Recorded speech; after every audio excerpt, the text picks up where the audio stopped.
তুমি প্রিপোজিশন পারো না, পেজেসের বাংলা অনুবাদ করতে পারো না, এমনকি তুমি রিডিংও করতে পারো না। তুমি পড়ালেখায় যতই খারাপ হও না কেন, আমার এই ভিডিও দেখার পর তোমার কাছে প্রিপোজিশন হালুয়া মনে হবে। কীভাবে প্রিপোজিশনের রুলস এবং অনুবাদ না জেনে পুরোপুরি সঠিকভাবে পরীক্ষায় লিখে আসা যায়, তারই উত্তর দিতে যাচ্ছি কিছু গুরুত্বপূর্ণ টিপসের মাধ্যমে।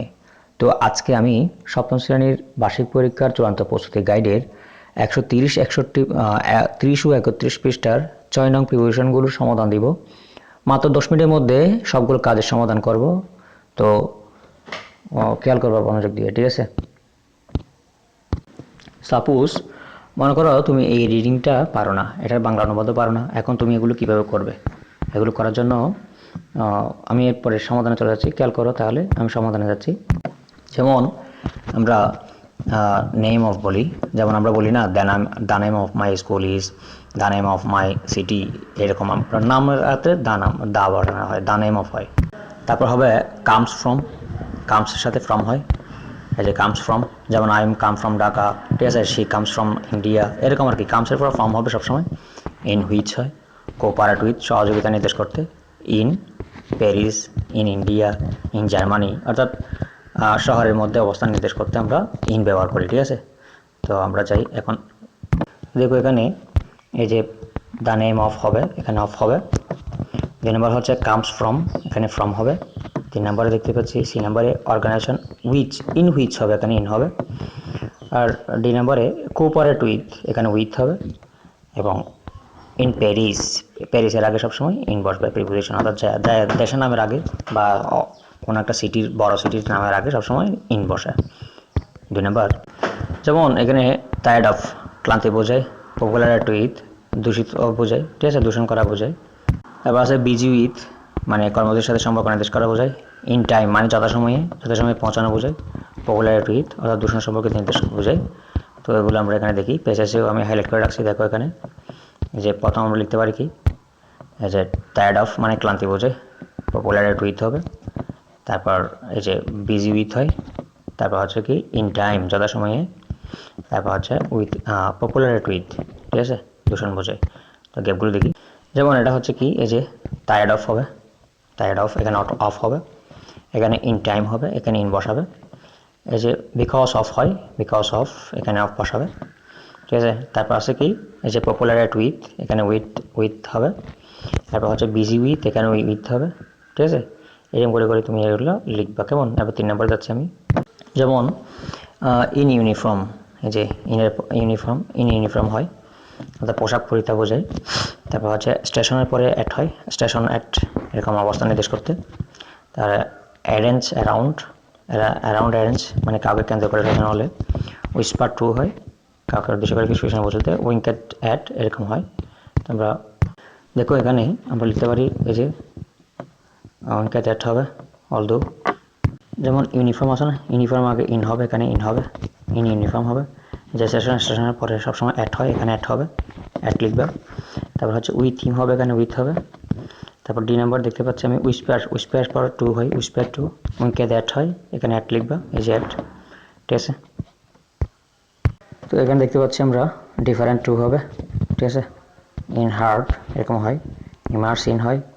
তারপর হচ্ছে ফ্রম হিজ এইম। তারপর হচ্ছে ইন রেজাল্ট, অর্থাৎ রেজাল্টে করে ইন হয়। তো আমরা ব্যাখ্যাগুলো দেখি। ডিফারেন্ট টু হয়, অর্থাৎ উদাস নির্দেশ করাতে। তারপর হচ্ছে লাইস ইন, এরপর হচ্ছে ইমার্স ইন, ঠিক আছে? ইমার্স ইন হবে। এরপর হচ্ছে ডোন্ট ফ্রম, সবসময় ডোন্ট ফ্রম হয়, তাহলে ডোন্ট হিম ফ্রম, এরকম। তার মানে ডোন্ট ফ্রম হবে। রেজাল্টের পরে ইন হবে, রেজাল্ট ইন হয়, ঠিক আছে? Result in. তো আমি গ্যাপগুলো দেখি। দেখো এখানে ডিফারেন্ট টু হবে, টু বসাবে এখানে। লাইস ইন হবে, এখানে ইন হবে। তারপর এখানে ইমার্স ইন, এখানেও ইন হবে। ইমার্স ইন ডিপ বোঝে, গভীরে বেশি গভীরে বোঝাচ্ছে, গভীরে ইন বসবে। লাইস ইন হার্ট, এখানে ইন হবে, ঠিক আছে? এরপর হচ্ছে রেজাল্ট ইন, এখানেও ইন হবে, ঠিক আছে? আর একটা আছে এই যে সরি, এখানে একটা বলা হয়নি ডি নাম্বারটা হচ্ছে কীরকম দেখো, এই যে ডোন্ট ফ্রম দ্য পথ, এখানে ডোন্টের পরে সবসময় ফ্রম হবে, এই যে ফ্রম এখান থেকে দেখে লিখবা। এবং 5 নম্বরটা দেখি। এখানে দেখতে পাচ্ছি journey by ship, journey on শিপও, journey by ship, journey by boat, journey by train, এরকম দেখি না আমরা, এভাবে লিখবো আর কি। তারপর হচ্ছে ডেঞ্জারের পর অন বসে, danger on. One of the হয়, ওয়ান হয় পরে অফ হবে, তারপর হচ্ছে ডায়েট ফ্রম সালের আগে ইন বসে, ঠিক আছে। উইথ হিম বেরিয়ালস অফ হয়। তারপর হচ্ছে এই যে দিকে নির্দেশ করলে, অস্ট্রেলিয়ার দিকে নির্দেশ করছে না, সেজন্য টু ব্যবহার করা হয়েছে এখানে। জার্নির মধ্যে ভ্রমণ করা বোঝাচ্ছে না, সেজন্য অন হবে, অন দ্যাট জার্নি এভাবে লিখতে হবে। তো আমরা ব্যাখ্যাগুলো একবার দেখি। যেমন জার্নি বা শিপ হয়, তারপর হচ্ছে ডেঞ্জার অন, কোনো বিপদ ঝুঁকি নির্দেশ করতে, ঠিক আছে। তারপর ওয়ান অফ, কোনো কিছুর মধ্যে নির্দেশ করতে, one of the most important catch, এরকম বলি আমরা। এরকম ডায়েট ফ্রম হবে এখানে, কোনো কিছুর মৃত্যু নির্দেশ করতে ডায়েট ফ্রম লিখি আমরা। হি ডায়েট ফ্রম ইন 1971, 1992 এরকম বলি না, সো ডায়েট ফ্রম এভাবে লিখবা। তারপর হচ্ছে various of, with him, on his journey to, গন্তব্য নির্দেশ করতে জার্নি টু ব্যবহার করা হয়, ঠিক আছে। তো আমরা ব্ল্যাঙ্কসটা দেখি।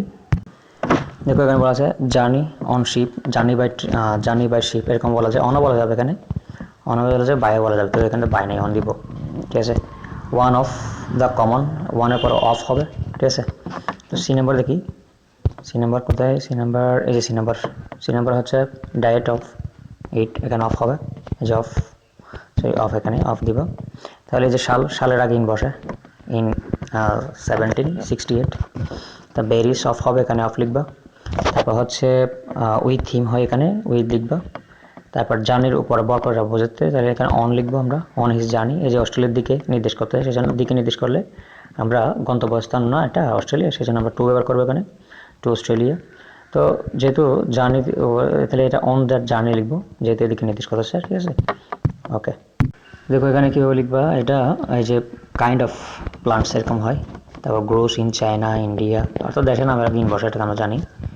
অন দ্য হিল, হিলের ওপর মানে পাহাড়ের ওপর, দ্য হিল লিখতে পারি আমরা, ঠিক আছে। এরপর আমরা লিখতে পারি কি, এই যে ইন নার্সারি মধ্যে বোঝাচ্ছে না, before the 20, behind the 20 growth, ঠিক আছে, গ্রো 20 টু দ্য 30 to 50, কোথায় 20 to 30 ফিট, ঠিক আছে, হাই, অর্থাৎ 20 থেকে 30 ফিট উঁচু আর কি, ঠিক আছে। সে হতে থেকে বোঝাতে আমরা এখানে টু ব্যবহার করতে পারি, ফ্রম ব্যবহার করবো। তো টু ব্যবহার করবো আমরা এখানে, সম্ভবত এখানে টু আছে সেজন্য। তারপর এই যে গার্ডেন, ইন দ্য গার্ডেন আমরা বলি কি সবসময় ইন দ্য গার্ডেনিতে বলি, ঠিক না, গার্ডেনের মধ্যে, বাগানের মধ্যে, ঠিক আছে। তো এখানে allows grow from 3 or 4 feet high, এখানে টুও বলা যায়, অফও বলা যায়, টুও বলা যায়, ফ্রমও বলা যায়। তো আমরা এগুলো ব্যাখ্যাগুলো দেখি একবার। এই যে কাইন্ড অফ বসে, কাইন্ড অফ কোনো কিছু নির্দেশ করার জন্য, ইন চায়না, ইন্ডিয়া, জাপান, ঠিক আছে, দেশের নাম ইন বসবে, এটা গ্রোস ইন হয়। তারপর গ্রো অন এভাবে লিখবা, ঠিক আছে। অ্যাট, কোনো কিছুর অবস্থান নির্দেশ করাতে আমরা অ্যাস্টের সাথে অ্যাট বসাবো, ঠিক আছে। শোন ইন, অবস্থান নির্দেশ করতে। তো এই যে কাইন্ড অফ প্লান্টস, এই যে হবে এখানে ইন চায়না, ইন্ডিয়া, সালের দেশের নাম ইন বসে, আমরা ইন বসাবো। সিনেমার দেখতে পাচ্ছি আমি কি, এই যে গ্রোস দ্য স্লোপ, এখানে অন হবে, অন লিখবা। তারপর হচ্ছে সরি, এটা না ঠিকই আছে, এই যে এখানে গ্রোস অন হবে, অনের পর স্লোপি অফ হিস হিল, এখানে অফ লিখবা, অফ লিখবে এখান থেকে, এই যে অফ আছে এখানে। এরপর এটা হচ্ছে নার্সারি, আচ্ছা ই আছে, এইটা দেখি আমরা। এখানে স্টে আছে, স্টের পরে সবসময় অ্যাট হবে, এটা অবস্থান নির্দেশ করতেছে, এখানে অ্যাট হবে, অ্যাট লিখবা, এই যে অ্যাট, ঠিক আছে। শোন ইন নার্সারি, এই যে নার্সারি ইন হবে এখানে, ঠিক আছে, এখানে ইন লিখবা। তো ইন দ্য রেনি সিজন, বর্ষাকালের আগে, অর্থাৎ সিজনের আগে সবসময় ইন বসে, আমরা জানি এটা। তারপর হচ্ছে 20 to 50 ফিট, এখানে টু হবে, যেহেতু 20 থেকে 30 বোঝাচ্ছে না, টু দিবা, দিকে বোঝাচ্ছে সেজন্য, গন্তব্য নির্দেশ বোঝাচ্ছে সেজন্য। তারপর হচ্ছে হাই ফ্রম দ্য গার্ডেন, ঠিক আছে, ইন দ্য গার্ডেন হবে, আমরা জানি এটা কি ইন দ্য গার্ডেন হয় সবসময়, গার্ডেনের মধ্যে বোঝাই, ঠিক আছে। গ্রোস ফ্রম, এখানে ফ্রম লিখবা, যেহেতু হতে থেকে বোঝাচ্ছে। 3 for 4 ফিট, অর্থাৎ 3 থেকে 4 ফিট গ্রো হতে, মাটি জমি হতে, ঠিক আছে, এভাবে লিখবা। এখন আমরা পরবর্তীতে দেখি। তো দেখো এখানে আসলে on the Saint Martin island এরকম বলা যায়, ঠিক আছে। আর এখানে এখানে ফ্রমে বলা যাবে, from a local restaurant. In the morning হয়, by 10 o'clock, at 10 o'clock, from 10 o'clock, about 10 o'clock এরকম হয় আর কি। তারপর হচ্ছে in the evening, in the afternoon, in the morning এরকম করে লিখি আমরা। বিহাইন্ড দ্য হোটেল, হোটেলের পেছনে। ফর এ ওয়াক মানে হচ্ছে হাঁটার জন্য বের হচ্ছে, গো ফর ওয়াক। এই যে ব্যানওয়ান ট্রি, এটা গাছ না, গাছের বট গাছের নিচে, তো নিচে হলে আমরা লিখি। তো ব্যাখ্যাগুলো দেখি আমরা এখানে। অন হচ্ছে অবস্থান নির্দেশ করার জন্য, কোনো কিছু নির্দেশ করে বোঝানোর জন্য। ইন হচ্ছে মধ্যে বোঝানোর জন্য, ঠিক আছে, বাই দ্বারা দিয়ে সাথে বোঝানোর জন্য, ইন মধ্যে বোঝানোর জন্য, ঠিক আছে, বিহাইন্ড পেছনে, ফর তো জন্য উদ্দেশ্যে, আন্ডার নিচে, এগুলো বোঝানোর জন্য এগুলো ব্যবহার করি। তো আমরা গ্যাপগুলো দেখি একটু। তো এখানে দেখতেছি আমরা এই যে নেক্সট সানডে মানে ডে এর আগে সবসময় তো অন বসে, আমরা জানি ডে এর আগে সবসময় কী বসে, অন বসে। তো সেন্ট মার্টিন আইল্যান্ড, এটা সেন্ট মার্টিন আইল্যান্ডের মধ্যে, তো মধ্যে বোঝাতে ইন বসে, তুমি চাইলে অনও বসাতে পারো, কোনো সমস্যা হবে না, তবে ইন বসাটা বেটার হবে ওর মধ্যে। তো এখানে in the morning, in the afternoon, in the evening এরকম করে লিখি না আমরা, তার মানে দিনের বড় অংশের ক্ষেত্রে সবসময় ইন বসে, সেটা আমরা জানি। আর ছোটো অংশের ক্ষেত্রে অ্যাট বসে, যেমন অ্যাট নাইট, অ্যাট নুন এরকম আর কি। তো বড় অংশ in the morning, in the afternoon, in the evening এগুলোর ক্ষেত্রে সবসময় ইন বসবে, ঠিক আছে। Breakfast from a local storage, হতে থেকে বোঝাচ্ছে, সেখানে ফ্রম হবে, ঠিক আছে। ফ্রম অ্যাবাউট 10 o'clock, এখানে অ্যাবাউট লিখবা, ঠিক আছে, অ্যাবাউট, এখানে অ্যাবাউট লিখবা। তারপর হচ্ছে টিল লাঞ্চ, এখানে টিল লিখবা, টিল, ঠিক আছে। এরপর আছে কি আমরা দেখি, এরপরটা হচ্ছে এই যে অ্যাট নাইট, অ্যাট হচ্ছে এখানে নাইট, অর্থাৎ এটা হচ্ছে দিনের ছোটো অংশ নাইট, সেজন্য অ্যাট হবে। এই যে বড় অংশ মর্নিং, সেটার আগে ইন বসবে, বড় অংশের ক্ষেত্রে সবসময় ইন বসে, ছোটো অংশের আগে অ্যাট, ঠিক আছে। তারপর হচ্ছে যে দেয়ার ড্যাশ দ্য হোটেল, আচ্ছা হোটেলের পেছনে বোঝাচ্ছে এখানে, তার বিহাইন্ড লিখবে, এখান থেকে যে বিহাইন্ডটা লিখে দিবে। আই গো ফর ওয়াক, আমি হাঁটতে যাই, হাঁটার জন্য যাই, তো জন্য বোঝাতে ফর, ফর তো জন্য আমরা জানি, এখানে ফর লিখে দিবা। তারপর হচ্ছে আন্ডার ব্যানিয়ান ট্রি, এই যে ব্যানিয়ান ট্রি হচ্ছে একটা বটগাছ, বটগাছের নিচে বসেছিল না, সিটিং আন্ডার ব্যানিয়ান ট্রি, তাহলে এখানে আন্ডার লিখে দিবে, ঠিক আছে, আন্ডার লিখবা। আশা করি বুঝতে পারছি। আমি পরবর্তী 8 নম্বরটা দেখবো এখন। দেখো এখানে, এখানে রেগুলার, উইথ এনিবডি, ফর এনিবডিও বলা যায় এখানে, ঠিক আছে। তারপর of it, consequences of it, এখানে কনসিকুয়েন্সেস অফ হবে, ঠিক আছে। তারপর হচ্ছে শক উইথ বা শকড বাই, যেটাই বলো, আনসার টু অথবা আনসার অ্যাবাউট, যেটাই বলি, ইনফ্লুয়েন্স বাই, ঠিক আছে, অ্যাবসেন্ট ফ্রম ড্রাগ, ঠিক আছে, এভাবে। তারপর হচ্ছে mercy from the my mother, give up taking, diet from taking, এরকম হবে। তো আমরা ব্যাখ্যাগুলো দেখি একটু করে। উইথ কাগজ সংগ্রহ কাজ করতে, অফ হচ্ছে কিছু সম্পর্ক বোঝাতে, ঠিক আছে, এভাবে। বাই দ্বারা দিয়ে মাধ্যমে কোনো কিছু মাধ্যমে বোঝাতে আর কি, অ্যাবাউট মানে সম্পর্কে বোঝাতে, বাই দ্বারা দিয়ে সাথে বোঝাতে, ফ্রম হতে থেকে বোঝাতে, ঠিক আছে। তারপর হচ্ছে আপ হচ্ছে কোনো কিছু ত্যাগ করা বোঝাতে, ঠিক আছে, এখানে বোঝানো হয়েছে। ডায়েট মানে কোনো কিছু থেকে কিছু গঠন নির্দেশ করতে হয়, ঠিক আছে। তো আমরা এগুলো দেখি এখন, গ্যাপগুলো ফিল আপ করতে পারি কিনা। দেখো এখানে আমরা উইথ এনিবডি লিখতে পারি বা ফর এনিবডিও লিখতে পারি, এখানে উইথও দিতে পারো, তুমি ফরও দিতে পারো, কোনো সমস্যা হবে না। তারপর আমরা দেখতে পাচ্ছি এখানে এই যে, এরপর আসে কি বি নাম্বারে, কনসিকুয়েন্সি অফ ইট, কনসিকুয়েন্সেস অফ, এখানে অফ হবে, এখানেও কনসিকুয়েন্স অফ হবে, ঠিক আছে। তারপর দেখতে পাচ্ছি আমি, তারপর হচ্ছে এই যে শপ উইথ বয়, ঠিক আছে, শপ উইথ বয় এরকম বলতে পারি, এখানে তার মানে উইথ বসাবো, এখানে উইথ। তারপর হচ্ছে যে আনসার টু, টু বসাতে পারি, অ্যাবাউটও বসাতে পারি, তো এখানে তো অ্যাবাউট নেই, টু বসাবো আমরা। এরপর হচ্ছে ইনফ্লুয়েন্স টু হিজ ফ্রেন্ড, ঠিক আছে, এখানে ইনফ্লুয়েন্সের পরে বাই হবে, বাই, ইনফ্লুয়েন্স বাই হবে, ঠিক আছে, এখানে বাই লিখবা, ইনফ্লুয়েন্স বাই হিজ ফ্রেন্ড। আর এখানে মার্সি ফর হবে, মার্সি ফর দ্য মাদার, ঠিক আছে। গিভ আপ, এখানে আপ হবে, গিভ আপ টেকিং, আমরা জানি drug, give up taking drugs, diet from হয়, এই যে ফ্রম, এখান থেকে ফ্রম লিখবা, ঠিক আছে। তো ভিউয়ার্স, তুমি যদি ভিডিওটা 2-1 বার টেনে টেনে দেখো, তাহলে এই গাইডের সম্পূর্ণ প্রস্তুতি তোমার হয়ে যাবে, আর বই পড়া লাগবে না, মানে এই বইয়ের আর প্রিপারেশনগুলো পড়তে হবে না।